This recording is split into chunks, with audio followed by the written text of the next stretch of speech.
వానలు చల్లకుండా ఏం వానలమ్మా. బెంగళూరు వాళ్ళకైతే బెగడే పుట్టిస్తున్నాయి. బెంగళూరులో కుండపోత వాన పడే వరకు రోడ్లన్నీ సముద్రాలైనాయి, కాలనీలన్నీ కెనాలైనాయి. ఇంటింటికి నల్ల కనెక్షన్, ఇంటర్నెట్ కనెక్షన్ లెక్క ఇంటింటికి నీళ్లు చేరినాయి. నడింట్లకే నడిచొచ్చే నది అని స్కీమ్ పెట్టినట్టే ఇండ్లను ముంచింది వరద. పైన పటారం లోన లొటారం అంటే ఇదే కావచ్చు. హైటెక్ సిటీ బెంగళూరు కుదనం చూడురి ఎట్లున్నదో. నడి వానకాలం కూడా కాదు, జోరెండకాలంలో కొట్టిన వానలకే హైటెక్ సిటీ ఆలతిట్లా అంగడైపోయింది. చాలా మంది ఇండ్లకే నడుముల లోతు నీళ్ళు వచ్చినాయి. సామాన్లన్నీ ఇట్లా వరద పాలైపోయినాయి. కార్లు అయితే సబ్మెరైన్ల లెక్కనే మునిగినాయి. సడక్ల మీద డ్యాంగ్ ఎట్లెత్తినట్టే వరద వారింది.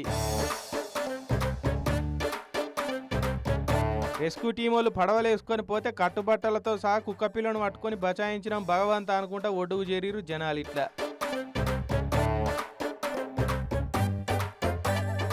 కాలనీల పొంటి బొండిగ దాకా నీళ్లుండే వరకు పడవలనే అందరినీ బయటకు తీసుకొచ్చిరు.